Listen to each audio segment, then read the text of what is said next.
حضرت سیدنا محمد بن قدامہ رحمۃ اللہ علیہ فرماتے ہیں کہ حضرت سیدنا بشر بن حارث رحمۃ اللہ علیہ کی ایک مدہوش شخص سے ملاقات ہوئی تو وہ انہیں چومنے لگا اور کہنے لگا، اے ابو نصر، میرے سردار۔ حضرت سیدنا بشر رحمۃ اللہ علیہ نے اسے خود سے الگ نہ فرمایا۔ جب آپ رحمۃ اللہ علیہ لوٹنے لگے تو آپ کا چہرہ آنسوؤں سے تر ہو گیا اور آپ رحمۃ اللہ علیہ نے فرمایا، یہ وہ شخص ہے جو اپنے گمان کے مطابق ایک آدمی سے اس کی نیکی کی وجہ سے محبت کرتا ہے، شاید یہ محبت کرنے والا تو نجات پا جائے، جبکہ محبوب یعنی میں نہیں جانتا کہ اس کا کیا حال ہوگا۔ پھر آپ رحمۃ اللہ علیہ پھل فروشوں کے پاس رک کر پھل دیکھنے لگے۔ میں نے پوچھا، شاید آپ کو پھلوں کی خواہش ہے؟ فرمایا، نہیں، بلکہ میں تو یہ دیکھ رہا ہوں کہ جب اللہ عز و جل اپنے نافرمان کو یہ نعمتیں کھلا رہا ہے تو اپنے فرما بردار کو کیا کچھ نہیں کھلائے گا، اور جنت میں اسے کیا کچھ کھلائے پلائے گا۔ ان پر اللہ کی رحمت ہو، ان کے صدقے ہماری مغفرت ہو، آمین بجاہ النبی العالمین۔ میرے اسلامی بہن بھائیوں، ہائے افسوس، اے غافل، کب تک سوتا رہے گا؟ کیا گزرنے والے دن اور راتیں تجھے نہیں جگاتی؟ محلات اور خیموں کے مکین کہاں گئے؟ خدا کی قسم، موت کا پیالہ ان پر گھوم گیا اور موت نے انہیں اس طرح اٹھا لیا جس طرح کبوتر گندم کا دانہ اٹھاتا ہے۔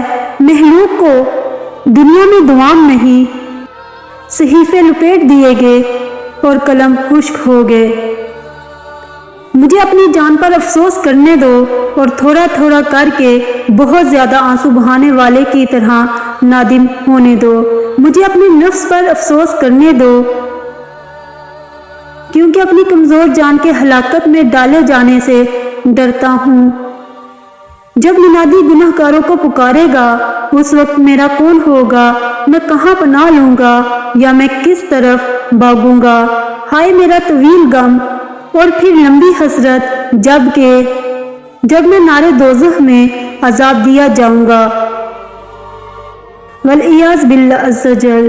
تمام برائیاں ظاہر ہو چکی ہیں، میزان عمل بھی قریب کر دیا گیا اور آگ بھڑک رہی ہے، مگر میں اللہ عز و جل سے امید کرتا ہوں شاید وہ میرے حسن و ظن کے سبب مجھ پر کرم فرمائے اور اپنے فضل سے مجھے جنت میں داخل فرما دے۔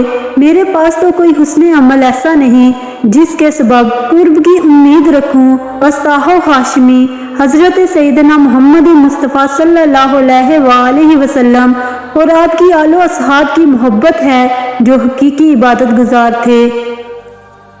حضور پاک صاحب لولاک سیاہ افلاک صلی اللہ علیہ وآلہ وسلم کا فرمان عالی شان ہے کہ قیامت کے دن مال حلال جمع کرنے والے اور اسے حلال جگہ خرچ کرنے والے ایک شخص کو لایا جائے گا، پھر اس سے کہا جائے گا کہ حساب کے لیے کھڑے رہو، پھر اس سے ہر دانے زرے اور ہر دانے درہم کے چھٹے حصے کا حساب لیا جائے گا کہ اس نے اسے کہاں سے حاصل کیا اور کہاں خرچ کیا۔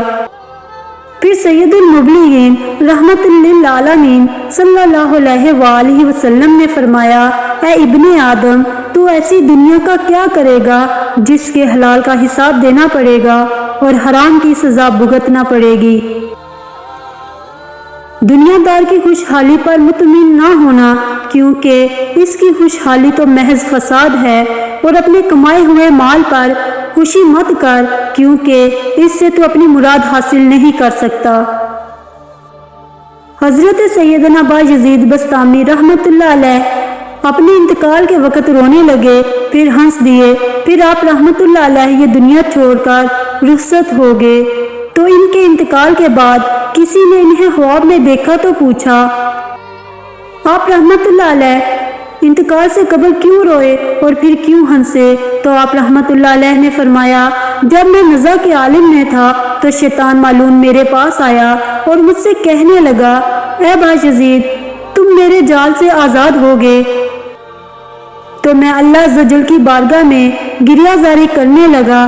پس آسمان سے ایک فرشتہ میرے پاس اترا اور مجھ سے کہنے لگا، اے با یزید، رب العالمین عز و جل تجھ سے فرماتا ہے ڈرو مت اور غم نہ کرو اور جنت کی خوشخبری سن لو۔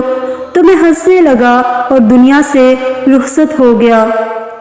اللہ عز و جل کی ان پر رحمت ہو اور ان کے صدقے ہماری مغفرت ہو، آمین بجاہ النبی العالمین۔ میں رک گیا اور میری آنکھیں اپنے آنسو بہا رہی ہیں اور دل جدائی کے غم سے حیران و پریشان ہے۔ ہر رسوا شخص کو اس کے گناہوں نے ہلاک و برباد کر دیا۔ وہ ذلیل، غمگین اور ندامت سے آنکھیں جھکائے ہوئے ہے۔ اے میرے ربی عز و جل، میرا گناہ بہت زیادہ توانا ہو گیا ہے۔ اے میرے ربی عز و جل، تم میری فریاد کو خوب جانتا ہے۔ تو اپنے بندوں پر مہربان ہے، ان کی حفاظت فرمانے والا، حلیم، کریم اور بہت زیادہ عفو درگزر کرنے والا مہربان ہے۔ تو نے کتنے دن امید میں گزار دیے اور تو نے شریعت کے کتنے احکام ضائع کر دیے، اور بہت سے سننے والے کان ایسے ہیں جن پر خوف دلانے والے سے کوئی اثر نہیں ہوتا۔